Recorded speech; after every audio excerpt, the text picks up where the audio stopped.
Hola, ¿qué tal? Muy buen día para todos. Me da bastante gusto saludarlos. Ya estamos aquí nuevamente reunidos para escuchar la segunda parte de esta serie que se llama El Regalo. Y como decía el pastor Jeremy, ya se siente la Navidad, ya se siente que estamos en la temporada navideña y queremos como iglesia enfocar nuestros corazones en el motivo de la Navidad, que es el nacimiento de Jesús. Y debido a eso hemos iniciado la semana pasada una serie que habla respecto a eso. Nos va a hacer reflexionar acerca de eso y se llama El Regalo. Y en esta serie vamos a estar hablando acerca de 3 regalos que unos sabios le dieron a Jesús en el momento de su nacimiento. Probablemente ya has escuchado esta historia. Esta historia se encuentra en la Biblia, está en el Evangelio de Mateo capítulo 2 y un ratito más adelante, un poco más adelante voy a hablar acerca de ella específicamente. Pero quiero darles un poco de contexto si es que no estuviste con nosotros la semana pasada o no has escuchado esta historia. Jesús nació en Belén durante el reinado del rey Herodes. Había un rey llamado Herodes y algunos sabios, o podríamos decir magos, o como acostumbramos decir reyes magos, aunque en realidad no eran reyes, pero así les llamamos por costumbre, viajaron una gran distancia para conocer y adorar a Jesús. ¿Cuántos de ustedes han visto un nacimiento representado con figuritas? ¿Sí lo han visto ustedes? Creo que muchos de nosotros, si no es que todos, hemos visto. Es probable que alguno de ustedes tenga uno en su casa o tenga un familiar que en estas temporadas arma un nacimiento con figuritas. Ahora les voy a hacer una pregunta respecto a eso, a ver qué tan observadores son. ¿Cuántos sabios o cuántos reyes magos, como acostumbramos decirles, colocan en los nacimientos? 3. Colocan 3 reyes magos en los nacimientos. Ahora, hay algo curioso. Si alguien les preguntara a ustedes ¿cuántos sabios fueron a visitar a Jesús? La respuesta obvia es decir que 3. Porque vemos 3 en los nacimientos y leemos en la Biblia que Jesús recibió 3 regalos. Pero en realidad no sabemos cuántos sabios fueron a visitar a Jesús. Fueron más de 3, algunos piensan que fueron una docena, algunos piensan que fueron más. No sabemos con exactitud, pero la tradición nos dice que fueron 3. Y hay otros datos interesantes que quiero hablarles o quiero compartirles acerca de esto. De hecho, cuando estaba preparando este mensaje, sentía que era demasiada información, sentía que estaba preparando una clase para mis alumnos en la escuela. Me estaba haciendo recordar aquellos tiempos en los cuales yo era maestro de primaria y lo único que le pedía a Dios, dije, espero que ustedes se comporten mejor que aquellos alumnos que tenía en aquel entonces. Entonces, hay mucha información, pero está muy interesante y yo espero que les sea de bendición. Y ahí va algo interesante que encontré. En la actualidad, hasta no sabemos los nombres de los 3 magos. ¿Ustedes se lo saben? ¿Cuáles son? Sí, se lo saben. Pero ¿sabían ustedes que esos nombres no se mencionan en la Biblia? No se mencionan los nombres de los magos en la Biblia. De hecho, los nombres de los magos aparecen por primera vez en un mosaico. No sé si les ha tocado ver en algún museo o algo, que hacen una especie de cuadros pero con mosaicos y forman ahí en la pared. Bueno, los nombres de los magos aparecen en un mosaico que data de mediados del siglo VI después de Cristo. O sea, ya por el año 550 después de Cristo. Y este mosaico se encuentra en una iglesia de San Apolinar Nuevo en Italia. Y si ustedes no me creen, vayan a Italia, pero me tienen que llevar, yo también me gustaría conocer. Ahí se encuentra ese mosaico y ahí están los nombres de los sabios. Y ahí se empezaron a utilizar. A partir del siglo XV, fíjense, hace rato les dije que a mediados del siglo V, ahora a partir del siglo XV, pasaron varios siglos, allá por el año 1400 o 1500 aproximadamente, los reyes magos se representaban de 3 edades diferentes. Había un ancianito, canoso, había uno joven y uno adulto. Y también representaban las 3 razas principales de la Edad Media. Melchor, europeo, barbudo, tez blanca. También estaban Gaspar, asiático, y Baltasar, el que probablemente más conozcamos, era africano, un chocolatito, va morenito, es el que vemos ahí en el nacimiento. Y bueno, esto fue a partir del siglo XV después de Cristo. Pero hay cosas que no sabemos con certeza. Lo que sí sabemos con certeza es que estos sabios eran personas que tenían mucho conocimiento, eran muy estudiosos, eran personas que probablemente tenían muchas riquezas, eran ricos y estaban ansiosos por conocer al que sería el Salvador del mundo. Eso sí lo sabemos con certeza. Y ahora voy a ir a el Evangelio de Mateo y léanlo conmigo. Si traes ahí tu Biblia, si no puedes leerlo conmigo en la pantalla. Mateo 2, versículo 10. Al ver la estrella, se llenaron de alegría. Los sabios se llenaron de alegría. Y luego, cuando llegaron a la casa, aquí hay algo interesante. Dice a la casa, no dice al pesebre. Cuando llegaron a la casa y vieron al niño con María. Esto hace referencia a que ya habían pasado algunos meses del nacimiento de Jesús. Jesús ya no era un bebé. Algunos piensan que tenía 7, 8, 9 o hasta 12 meses. No sabemos con exactitud. Pero cuando los sabios vieron al niño con María, su madre, y postrándose lo adoraron. Y abrieron sus cofres y le presentaron como regalos oro, incienso y mirra. Yo tengo, creo que la mayoría de ustedes saben, yo tengo 2 hijas adolescentes preciosas y tengo un bebé de 10 meses que es el encargado de desvelarnos todas las noches, pero también lo disfrutamos bastante.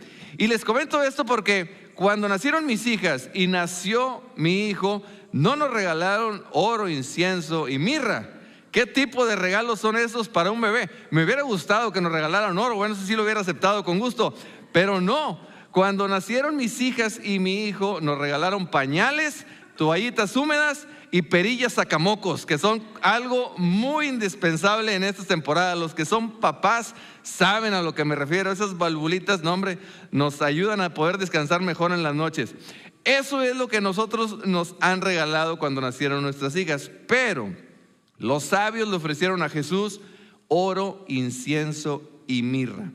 En aquel tiempo, estos regalos eran muy valiosos, eran muy prácticos y tenían mucho significado. De hecho, los estudiosos de la Biblia están todos de acuerdo en que estos regalos anunciaron que Jesús iba a representar o que Jesús sería el Salvador del mundo. Iban a representar lo que Él sería. Todos están de acuerdo con eso. Y hoy les voy a hablar sobre el incienso. La semana pasada el pastor Job nos habló acerca de la mirra y hoy vamos a hablar del incienso. Y antes de que les diga lo que representaba el incienso o el regalo del incienso, voy a explicarles algo acerca del incienso en la actualidad. El incienso es una preparación de resinas aromáticas vegetales a la cual se les añaden aceites esenciales de origen animal o vegetal. De manera que al ponerlo en el calor o en el fuego, se quema y desprende un humo fragante, un humo que tiene olor. También los podemos encontrar, a lo mejor alguno de ustedes está pensando, oye, yo conozco incienso, pero son granitos. Bueno, también los podemos conocer así. O alguien a lo mejor dice, yo lo he visto, pero en varitas. Ok, también lo hay en la actualidad. Pero el aceite esencialmente, el incienso esencialmente es un aceite y tiene muchos propósitos. Investigué algo acerca de esto, fíjense. Una de las mejores maneras de hacer que tu habitación huela bien es utilizando incienso. Ese es uno de los principales propósitos. Si tú estás casado y a tu pareja le huelen los pies, puedes conseguir incienso y eso te va a ayudar bastante. No sé. Pero ese es uno de los propósitos, pero hay más. Por ejemplo, tiene efectos antiinflamatorios y también mejora la circulación. Eso es interesante. También combate los bronquios, el asma, la sinusitis, los resfriados comunes y las alergias. Yo no sé si ustedes sabían eso. Reduce la ansiedad, el estar oliendo el incienso, y también ayuda a que la piel sane más rápido. Si tú te haces una herida, puedes colocarte unas gotas de incienso y es antiséptico y va a ayudar a que no se infecte. Es interesante. Yo sé un poco de eso porque mi esposa, que aquí está conmigo en el auditorio, padece mucho de alergias y padece también de migrañas. Y alguien le regaló unos frasquitos con incienso como este.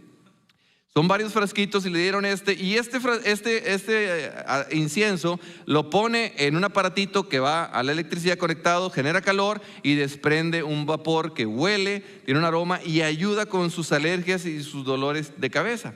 Actualmente el incienso es un regalo costoso. Yo estuve investigando y un frasquito como este puede costar entre 400 hasta 2,000 pesos. Pero hoy por promoción se lo estoy ofreciendo en 250 y 2 por 500. No se crean. Es un regalo caro. El incienso es caro en la actualidad también. Y en los tiempos de Jesús, el incienso era algo que usaban los sacerdotes durante los sacrificios.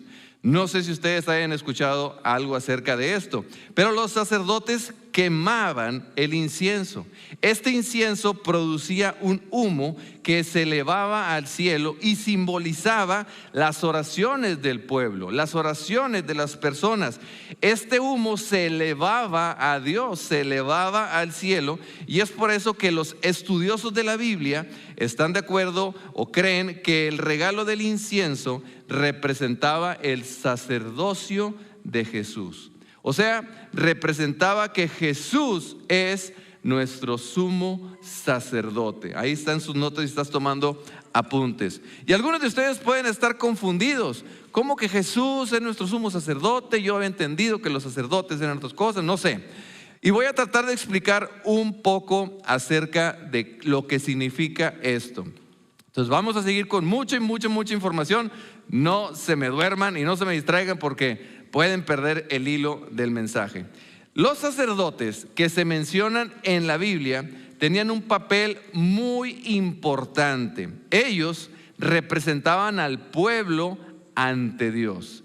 Ese es su rol principal. Y tenían dos funciones principales. Hacían muchas cosas, pero dos funciones principales. La primera, hacían sacrificios por el perdón de los pecados. O sea, las personas acudían con los sacerdotes cuando habían hecho algo que iba en contra de lo que Dios decía, y el sacerdote les daba indicaciones para hacer un sacrificio que pagara el precio o cubriera el costo, el precio de ese pecado.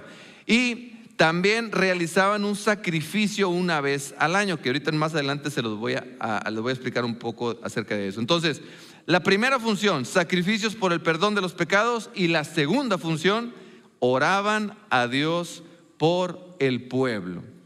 Eso era lo que estaban haciendo, o lo que hacían los sacerdotes que se mencionan ahí en la Biblia. Y voy a hablar un poquito acerca de esas dos funciones, ya que estamos viendo a Jesús como nuestro sumo sacerdote. Y tengo que irme al principio, y voy a hablar de Adán y Eva. Desde que Adán y Eva pecaron contra Dios en el jardín del Edén, en ese momento inició un conflicto entre dos fuerzas opuestas. Por un lado estaba la santidad de Dios, y por otro lado estaba el pecado del hombre. Y ahí en ese momento empezó el conflicto. Nosotros en la actualidad, o muchas personas en la actualidad, no quieren o evitan decir que nosotros pecamos. A veces dicen, cometemos errores, nos tropezamos, nos equivocamos, pero no son pecados. Queremos justificar de alguna manera y no queremos admitir que somos pecadores. Algunos hasta dicen que el pecado es un término anticuado usado para engañar a los niños para que se comporten de la manera que ellos quieren. Y hasta se usan frases como, si no te portas bien, no vas a ir al cielo. Si no te portas bien, no te va a traer regalos Santa en esta Navidad. Y usan frases como esta. Pero tenemos que entender que existe la santidad de Dios y la pecaminosidad del hombre. Es una realidad. Y si nosotros no entendemos esto, si nosotros no comprendemos lo que realmente significa que Dios es santo, no nos daremos cuenta del costo y las consecuencias. Si nosotros no llegamos a entender bien esto. Entonces voy a hablar un poquito acerca de esto. ¿Qué significa que Dios es santo? Bueno, la palabra santo proviene de una palabra griega que significa apartado, que significa separado. Y nuestro Dios esencialmente es perfecto en todos los sentidos. Él es perfecto, Él es puro, no hay fallas, no hay mal, no hay mancha en Él. Nuestro Dios es esencialmente diferente a nosotros. Él es perfecto y debemos entender la santidad de Dios. Y también tenemos que entender, la santidad de Dios no solamente es un atributo de Dios, no es algo más que Él tiene. La santidad de Dios es la perfección de todos sus atributos. ¿A qué me refiero? Me refiero a que su poder es santo, su gracia es santa, su misericordia es santa, su gloria es santa. Dios es santo en todos aspectos. Entonces es su santidad, su pureza, lo que lo hace digno de nuestra alabanza. Él es santo y nosotros, adivinen qué, no lo somos. Ninguno de nosotros lo es. De hecho, Romanos 3:23 dice claramente que cada uno de nosotros hemos pecado. Cada uno de nosotros hemos hecho algo malo. Cada uno de nosotros ha hecho algo que desagrada a Dios. Nosotros no hemos cumplido con el estándar de Dios. Y por eso Dios odia el pecado. Hay que entender muy bien esto. Ahora, volvemos a las funciones del sacerdote en el Antiguo Testamento. Ellos hacían sacrificios constantemente cada que alguien se acercaba con ellos y les decía: yo he pecado, hice esto, ¿qué tengo que hacer? Y les daba sus instrucciones. Pero una vez al año, el sacerdote hacía un sacrificio como pago temporal por los pecados de todo el pueblo. De todo el pueblo de Dios. Entonces a ese día se le conocía como el día de la expiación. Y el sumo sacerdote sacrificaba a un animal inocente y luego entraba al templo, entraba al tabernáculo y cruzaba el velo que separaba la entrada del lugar santísimo. Ese lugar solamente él podía pasar, podía entrar y llegaba al lugar santísimo. Luego el sacerdote encendía el incienso, quemaba incienso, que como les dije hace un rato, provocaba un humo que subía al cielo y representaba los gritos del pueblo, las oraciones del pueblo pidiendo misericordia. Y luego el sacerdote tomaba la sangre de ese animalito sacrificado y lo rociaba sobre el propiciatorio, lo rociaba sobre el altar, y eso simbolizaba la muerte de un inocente en lugar de los culpables, como pago por nuestros pecados. Yo no sé si ustedes alguna vez han escuchado la frase un chivo expiatorio. ¿Han escuchado esa frase? Probablemente en la escuela alguna vez escuchaste: necesitamos un chivo expiatorio para que lo regañen a él y todos nos salvemos. O en el trabajo, vamos a escoger un chivo expiatorio y que a él le rebajen el día, o a él lo castiguen y a nosotros no. Bueno, este término viene de esta ceremonia. El sacerdote tomaba un animal, ese es otro de los rituales que se hacía en ese día. Tomaba un animal, oraba a Dios y confesaba los pecados de la gente del pueblo. Él los conocía, la gente se acercaba con él para decirle sus pecados. Él los conocía, confesaba esos pecados y simbólicamente los transfería a ese animalito. Un chivo, un cordero, no sé. Transfería esos pecados a ese animalito y luego sacaban del pueblo a ese animalito. Lo echaban fuera.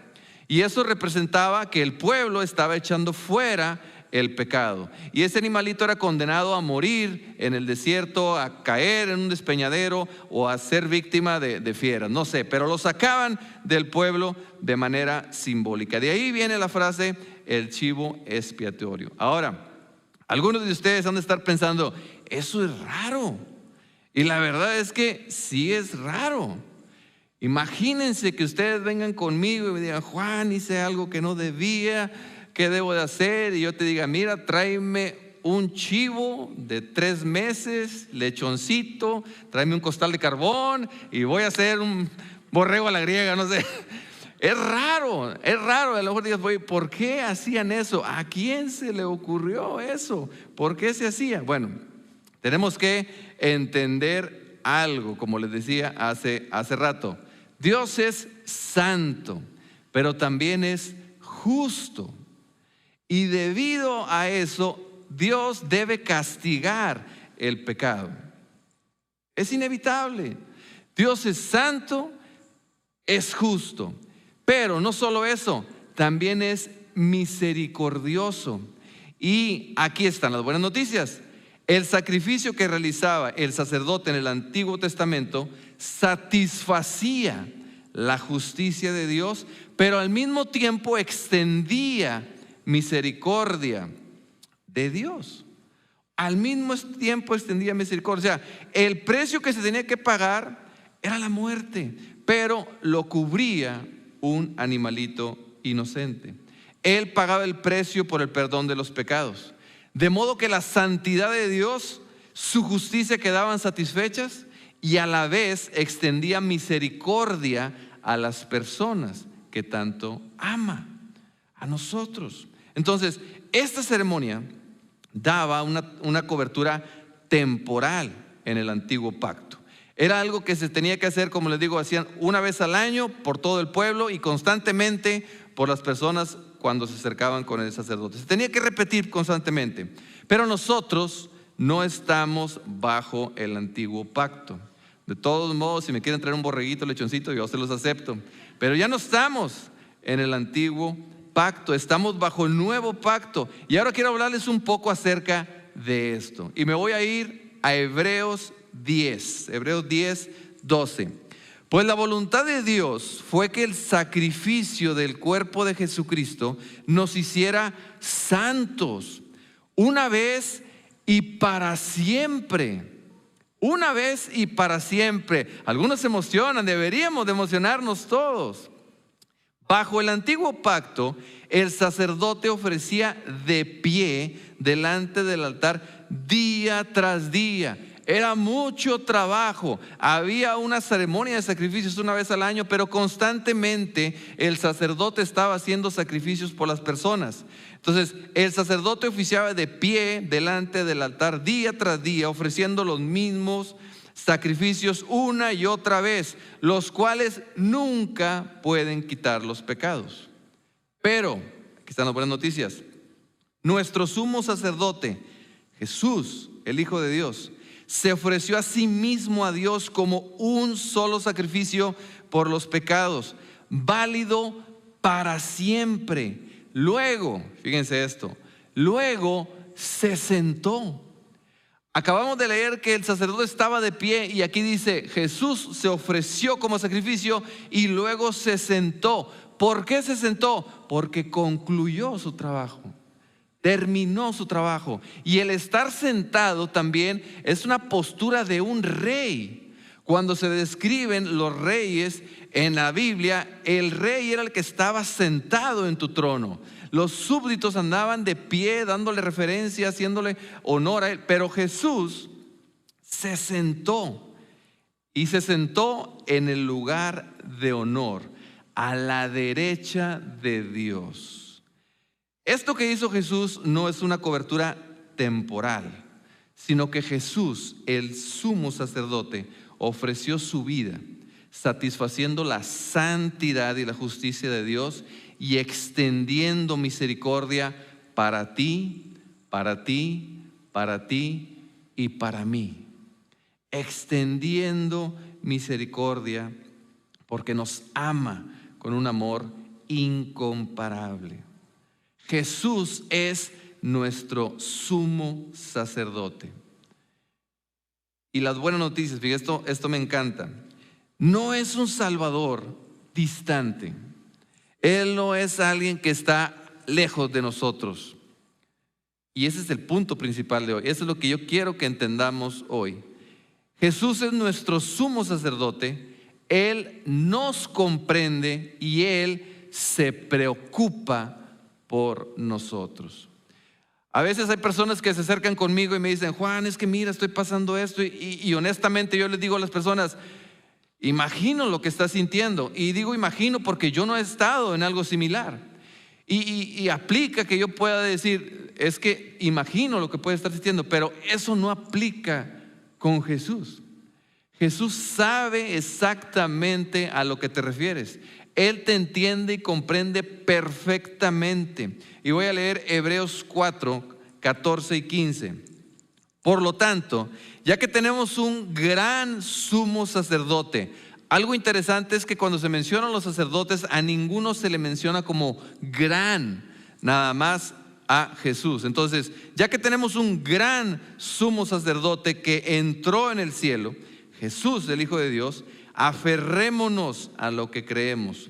Nuestro sumo sacerdote comprende nuestras debilidades porque enfrentó todas y cada una de las pruebas que enfrentamos nosotros. Sin embargo, Él nunca pecó.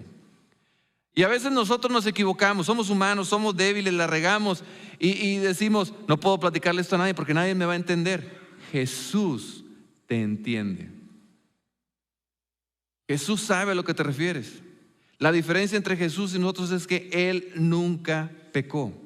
Y espero que entendamos esto porque puede haber una barrera. Nosotros quizás colocamos un velo imaginario, así como el que estaba en el templo para entrar al lugar santísimo, y colocamos nosotros un velo imaginario y decimos, no puedo acercarme a Dios porque Él me va a rechazar. Mira lo que hice y a quién se lo platico y Él no me va a entender. Jesús nos entiende.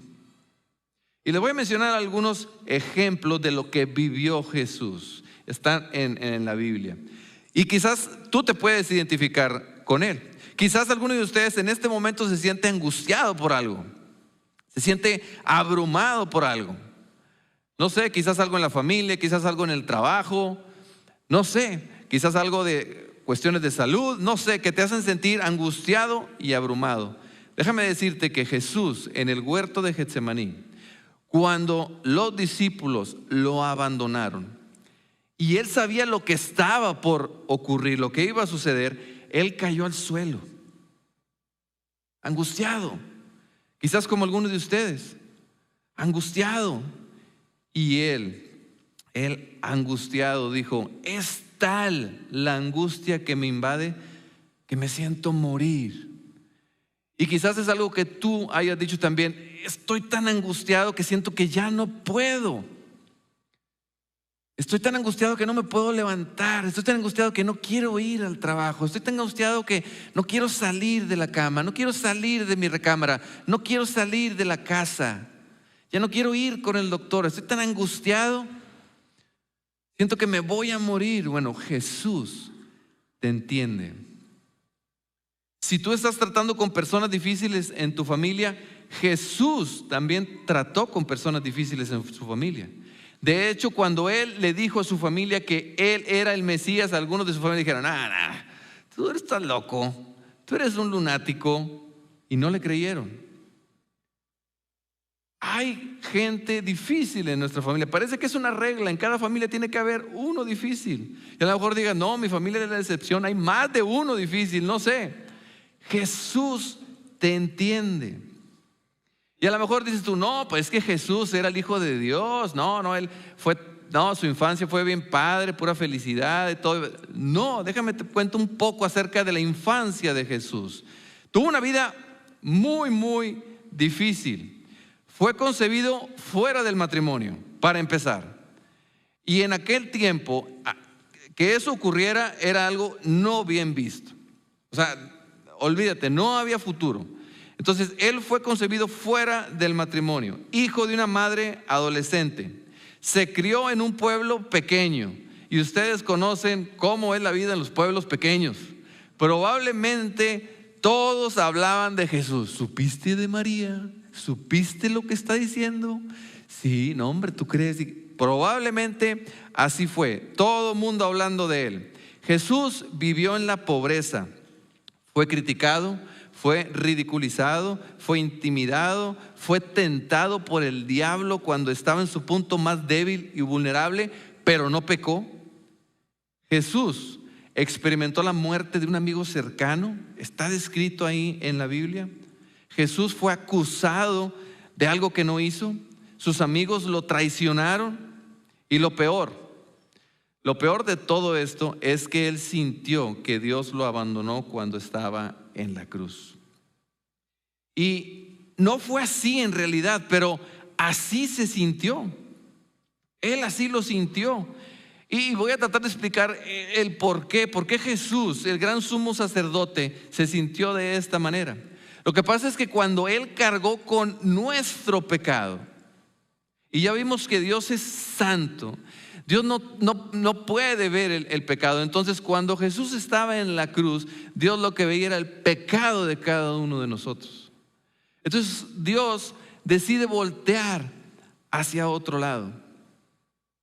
Pero ¿por qué Dios haría algo así? ¿Por qué Dios voltearía a otro lado a tal grado que Jesús gritó en su agonía: Dios mío, ¿por qué me has abandonado? ¿Dónde estás? Era porque Él estaba cargando con todo nuestro pecado. Y es probable que alguno de ustedes en algún momento sienta que Dios se ha alejado. Y yo te pregunto, ¿no será por el pecado que tienes en tu vida? ¿No será por la manera en la que estás viviendo, por la cual Dios, cuando tú oras y cuando tú le pides, no te responde? ¿Será porque tenemos tanto pecado en nuestra vida que Él prefiere voltear hacia otro lado? Eso fue lo que le pasó a Jesús. Y Él incluso en esa situación nos entiende. Jesús es nuestro sumo sacerdote y ha experimentado todo el dolor y sufrimiento de estar en un cuerpo humano. Ha experimentado mucho más dolor y sufrimiento que el que tú estás enfrentando en este momento o el que podamos enfrentar en nuestra vida. Es una realidad. Y yo quiero que pensemos por un momento en lo detallista que es Dios. Digo, hay tantos detalles en esta historia, hay tantos detalles que podemos ver en la vida de Jesús. Hay tantos detalles que podemos encontrar en la Biblia. Pero fíjense, Dios nació en la forma de un niño, Jesús. Y en su divina providencia, Dios mandó magos, sabios, para ofrecerle regalos. Estos regalos le sirvieron a la familia, ayudaron a la familia en su momento. Y estos regalos declaraban proféticamente quién era Jesús. A mí me sorprende cómo todo encaja, tantos detalles. O sea, imposible que alguien pueda haber inventado algo de esto. O sea, todos son detalles de Dios y podemos verlos a través de su historia. Entre más lo conocemos, podemos ver lo detallista que Él es. Jesús recibió 3 regalos: mirra, que representaban que Él era el siervo sufriente, lo vimos la semana pasada; incienso, que Él es nuestro sumo sacerdote, que Él sería sacrificado por el perdón de los pecados y en este momento está intercediendo por nosotros en oraciones a Dios; y oro, del cual nos van a hablar la siguiente semana allá en la posada. Y yo quiero terminar con un versículo que me encanta. Es Hebreos 4:16. Y dice: así que acerquémonos con toda confianza al trono de la gracia, al trono de la gracia de nuestro Dios. Podemos acercarnos libremente, porque cuando Cristo murió, ese velo que había en el tabernáculo, en el templo, que dividía el lugar santísimo, se rasgó de arriba abajo, representando que nosotros tenemos libre acceso. Entonces, así que acerquémonos con toda confianza al trono de la gracia de nuestro Dios. Allí recibiremos su misericordia. Eso se refiere a no obtendremos lo que merecemos. Somos pecadores, pero al acercarnos a Dios no vamos a obtener lo que merecemos. Él no nos va a decir: qué bueno que viniste, te toca, vámonos. No. Y encontraremos la gracia. Ahí vamos a obtener lo que no merecemos: amor incomparable, que nos ayudará cuando más la necesitamos. Y yo no sé tu situación, Yo no sé qué vas a hacer después de escuchar esto. Yo no sé cómo te sientas. Yo no sé si tú te sientes libre para acercarte a Dios o hay algo que te está estorbando ahí, que te está impidiendo. Algo quizás que hayas hecho, algún pecado que tengas por ahí, no sé. Lo que quiero que entiendas es que sea lo que sea, Jesús te entiende. Y Él murió por eso. Acércate. Acércate. Y vamos a hacer algo que no hacemos normalmente. No lo hacemos con mucha frecuencia y no animamos a hacerlo mucho, pero debido al mensaje, yo quisiera darles la oportunidad a los que gusten hacerlo. De una manera simbólica, vamos a acercarnos al trono de la gracia. Y no estoy diciendo que este es un lugar santísimo, nada de eso, pero de manera representativa, que represente lo que está ocurriendo en nuestro corazón. Yo les voy a dar una oportunidad y voy a estar orando, y los que gusten, los que quieran, pueden pasar aquí al frente y platiquen con Dios. Puedes hacerlo en tu lugar, puedes hacerlo sentado, puedes hacerlo de pie, puedes venir y arrodillarte. Y aquí hay líderes que nos gustaría orar por ti. Es una oportunidad nada más en la cual nosotros podemos acudir a Dios. Yo no sé cuándo fue la última vez que hiciste una pausa en tu trabajo, en tu día a día, y dijiste, voy a buscar a Dios. Vamos a hacerlo. Padre, gracias, Señor.